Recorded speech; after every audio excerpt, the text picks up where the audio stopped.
Saya di sini sebagai pembicara pertama akan menyampaikan argumen mengenai mosi yang telah ditentukan. Jadi, Bapak Ibu sekalian, dalam suatu organisasi kita perlu memiliki yang namanya bendahara maupun ketua. Bendahara dan ketua memiliki tugasnya masing-masing dan mereka harus bekerja sama untuk mencapai tujuan dari organisasi tersebut.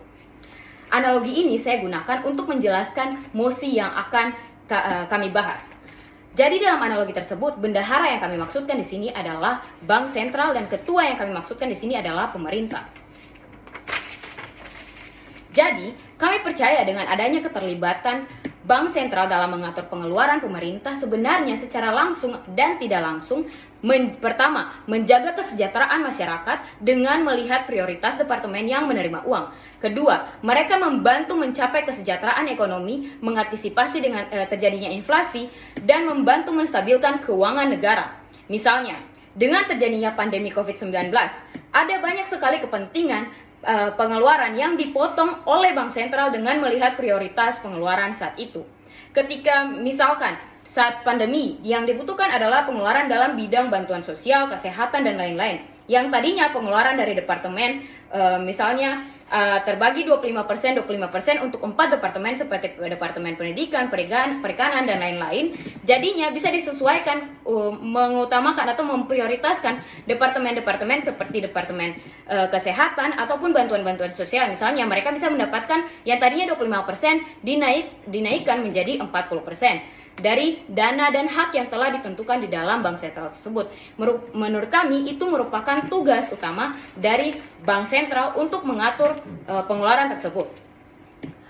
Bank sentral harus mengontrol harus ada mekanisme dari pengontrolan pemerintah. Memang benar harus ada pengontrolan dari pemerintah, tetapi hal itu perlu dilakukan setelah yang namanya pengontrolan dari bank sentral tersebut. Jadi sesuai dengan Undang-Undang Nomor 7 Tahun 2011, Bank Sentral sebenarnya diberikan tugas dan kewenangan pengelolaan uang rupiah mulai dari tahapan perencanaan, pengelolaan, bahkan evaluasi. Itulah mengapa pada awalnya Bank Sentral adalah pihak yang harus menentukan terlebih dahulu ketentuan-ketentuan atau batas pengeluaran yang diperlukan untuk departemen-departemen yang membutuhkan uang-uang tersebut. Tujuannya agar menjamin tersedianya uang rupiah yang layak edar. Dari sini tidak akan terjadi yang namanya denominasi ataupun inflasi secara besar-besaran. Evaluasi ini dilakukan dalam jangka waktu tertentu yang akan ditentukan, terbagi atas 3. Yang pertama panjang, yang kedua sedang, dan yang ketiga yaitu pendek. Yang pertama, dalam jangka waktu panjang misalnya bisa berlangsung selama 1 tahun ataupun lebih, dan yang untuk sedang bisa berlangsung selama 6 bulan atau 7 bulan, dan yang terakhir dalam jangka waktu pendek misalnya bisa terjadi dalam jangka waktu per bulan. Jika evaluasi yang dilakukan dengan jangka waktu tersebut ada indikator-indikator pencapaian yang tidak sesuai, maka bank sentral adalah pihak yang memiliki peran penting dalam menentukan ketentuan-ketentuan yang ada.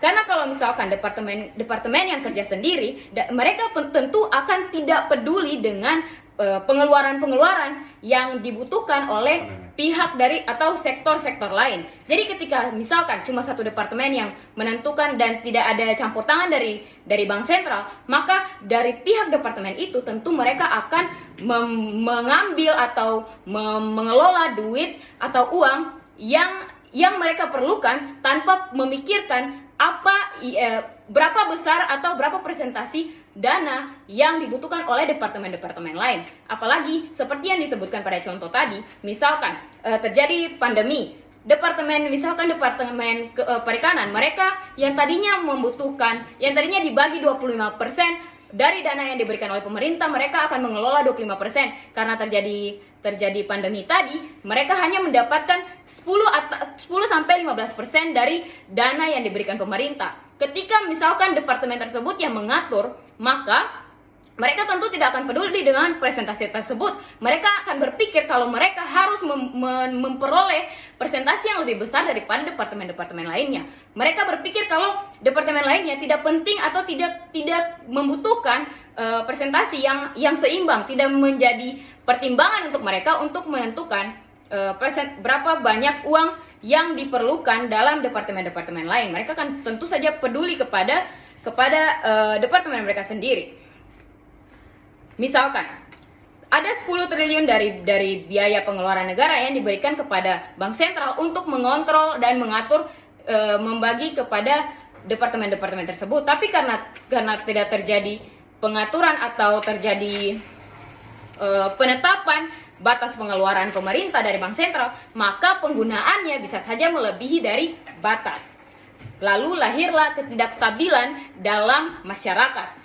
Untuk itu, dengan adanya penentuan dari penetapan-penetapan tersebut, maka akan terjadi kestabilan. Sebaliknya, jika sehingga kebutuhan masyarakat tetap terpenuhi dan tidak terjadi kekacauan ekonomi dalam negara tetap berjalan dan tidak terjadi inflasi. Kontrol ini akan memotong anggaran-anggaran ke bidang-bidang yang tidak diperlukan. Evaluasi tersebut akan menciptakan standar atau indikator dan hasilnya itu dari berjalannya program. Kalau misalkan ada kesehatan atau kesehatan itu menjadi prioritas atau tugas dari pemerintah dalam mengontrol pengeluaran, tentu porsinya akan dibagi sesuai dengan kebutuhan tersebut. Jadi anggaran-anggaran yang tadinya dipotong akan memulihkan secara langsung memulihkan masalah-masalah yang terjadi karena ketidakstabilan yang terjadi sebelumnya itu. Jadi dengan ini kami menyimpulkan bahwa dengan adanya Bank Sentral menetapkan batas-batas pengeluaran terhadap pemerintah, secara langsung dan tidak langsung kita menjaga kesejahteraan masyarakat dan kita juga mencapai kesejahteraan ekonomi serta kita bisa mengantisipasi yang namanya terjadinya inflasi dalam negara. Terima kasih.